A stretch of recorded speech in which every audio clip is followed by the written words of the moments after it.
ओम तत्सत। आज के गीता चिंतन का विषय है निष्काम कर्म, गीता का मर्म। अर्थात निष्काम भाव से कर्म करना ही गीता का रहस्य है। और ये ही गीता का मुख्य विषय भगवान ने बताया है कि निष्काम भावना से कर्म करोगे तो आपको सिद्धि और शांति प्राप्त होगी, अन्यथा आप कर्म बंधन में बंध जाओगे। कर्मयोग की जब चतुसूत्री भगवान ने बताई 247 में दूसरे अध्याय के 47वें श्लोक में कहा, कर्मण्येवाधिकारस्ते मां फलेषु कदाचन मां कर्म फल हेतुर्भु मां ते संगोऽस्त्व कर्मणि। इसमें प्रथम पद में विधान किया, विधि है प्रथम पद, कर्मण्येवाधिकारस्ते, कर्मणि एव अधिकारः ते, अर्थात कर्म करने में तुम्हारा अधिकार है, लेकिन मां फलेषु कदाचन, फल की इच्छा में नहीं है, फल में नहीं है। फल तो स्वतः अपने आप हमने व्यवस्था कर रखी है, भगवान कहते हैं वो स्वतः मिलेगा। ना मैं किसी के पुण्य पाप ग्रहण करता हूं, भगवान ने कहा ना दत्त, आगे कहा है ना दत्ते कस्यचित् पापम न चैव सुकृतम विभु अज्ञानेनावृतम ज्ञानम तेन मुह्यन्ति जन्तवः। भगवान न किसी का पाप ग्रहण करते न पुण्य ग्रहण करते, माने शुभाशुभ कर्म दोनों ग्रहण नहीं करते। अपने आप स्वतः कर्म ही परिपक्व होकर फल देते हैं। काले फलंति पुरुषस्य यथैव वृक्षा, जैसे वृक्ष काल आने पर अपना फल देते हैं, ऐसे ही कर्म स्वतः समय आने पर, कर्म विपाक हो जाने पर, कर्म परिपक्व हो जाने पर स्वतः समय पर अपना फल देते हैं। कर्म स्वतः फल देते हैं। स्वभावस्तु प्रवर्तते, भगवान कुछ नहीं करते।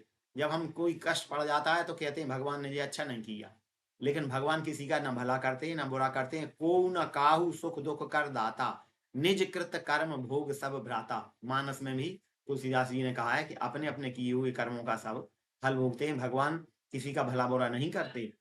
तो तात्पर्य ये कि मां फलेषु कदाचन, फल में तुम्हारा अधिकार नहीं है। फल तो तुम्हें स्वतः अपने आप मिलेगा, लेकिन फल मिलेगा तो फिर भगवान ने ये क्यों कहा?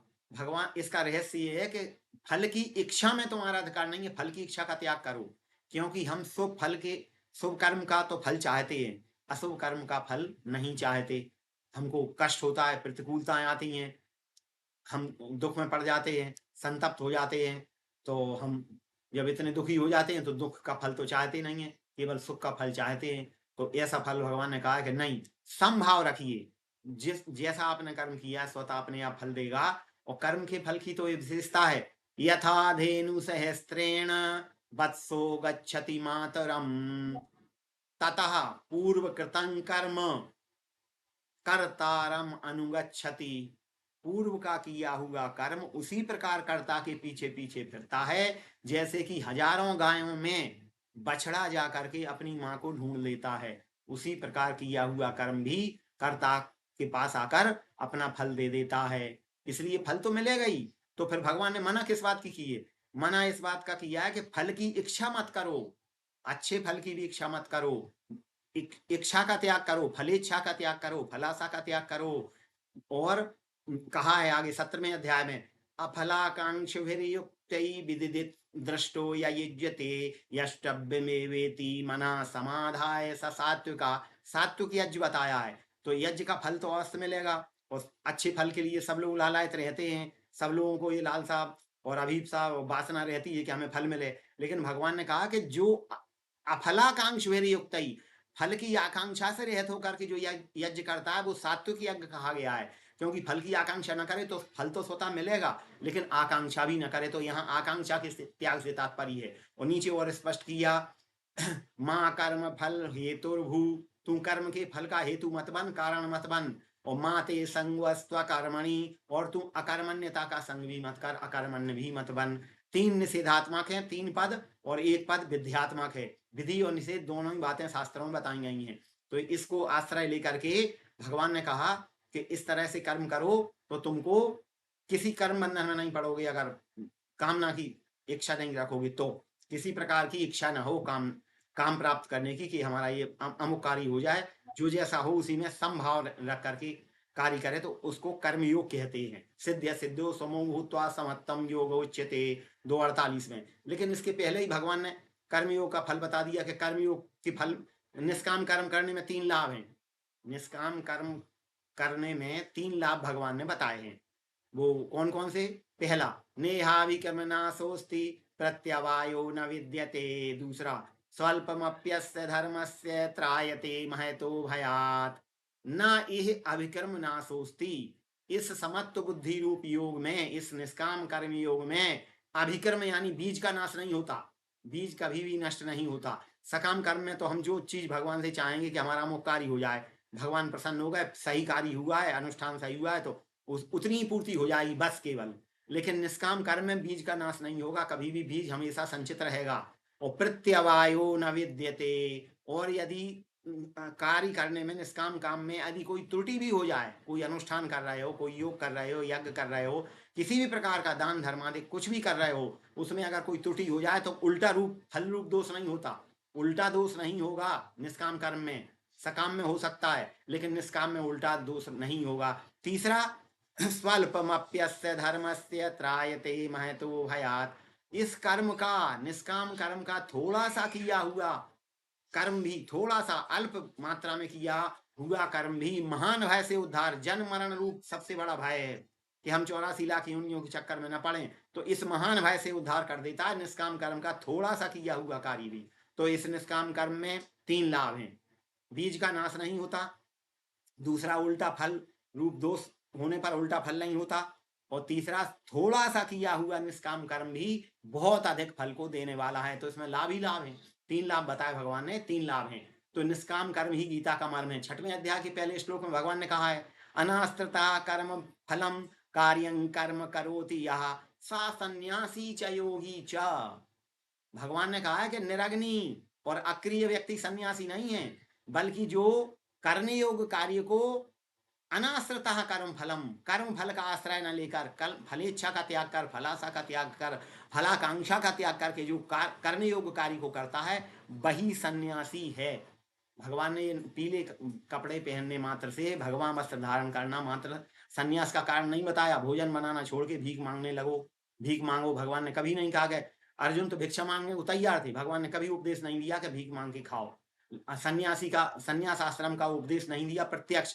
वो कहते हैं गृहस्थ भी सन्यासी हो सकता है, गृहस्थ को तो उपदेश दे ही रहे हैं भगवान, सबसे बड़े गृहस्थ हैं और अर्जुन गृहस्थ को दे रहे हैं। और इसमें जितने भी गृहस्थ हैं, राजर्षि सूर्य भगवान को दिया, मनु इक्ष्वाकु को दिया, जनकादि राजा इसका राजर्षि पालन कर रहे हैं, तो सब गृहस्थों को दिया। उन्होंने कहा कर्म फल की इच्छा मत रखो और कर्म योग्य कार्य करो तो तुम सन्यासी ही हो। इस प्रकार से भगवान ने अनेक प्रकार से निष्काम कर्म का महत्व बताया। तो निष्काम कर्म करके मनुष्य भवसागर से पार हो सकता है। और एक और स्पष्ट बात बताई, जो योग युक्त हैं और अयुक्त हैं दोनों में अंतर बताया। युक्तः कर्म फलं त्यक्त्वा शान्तिमाप्नोति नैष्ठिकीम्, अयुक्तः कामकारेण फले सक्तो निबध्यते।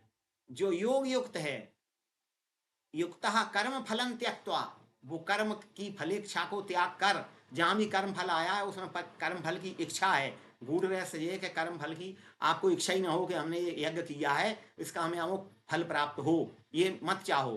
तो युक्तः कर्म फलं त्यक्त्वा शान्तिमाप्नोति नैष्ठिकीम्, वो स्थायी शांति को प्राप्त करता है जो कर्म का फल या फल की इच्छा ही नहीं रखता वो। और अयुक्तः काम कारेण फले सक्तो निबध्यते, और जो अयुक्त है वो कामना की लालसा है, उसे कामना में, राग में लिप्त है, वो आसक्त है, वो तो आसक्त होने के कारण वो फले सक्तो निबद्धते, फल में आसक्त होने के कारण वो बंध जाता है। निबद्धते माने कर्म बंधन में बंध जाता है।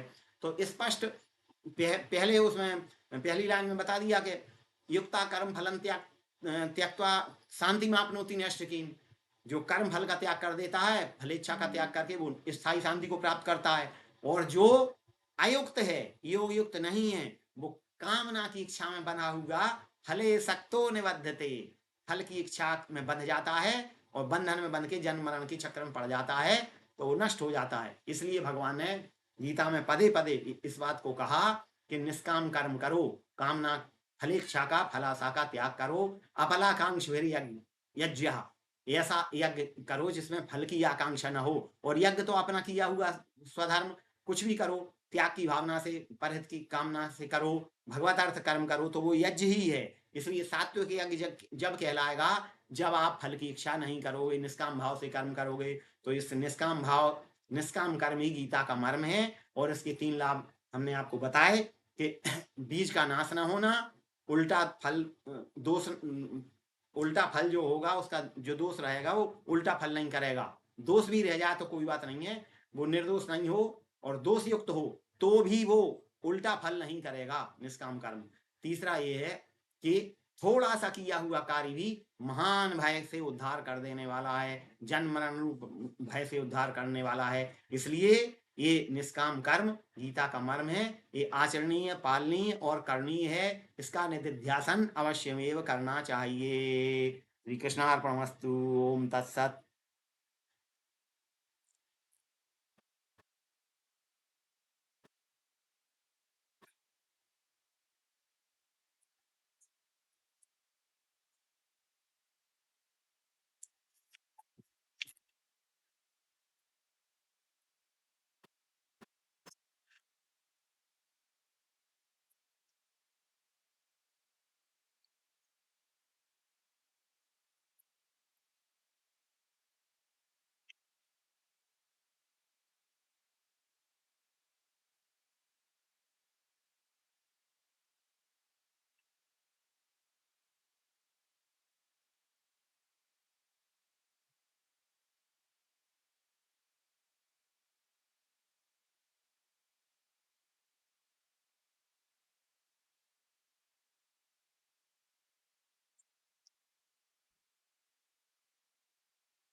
बंद हो,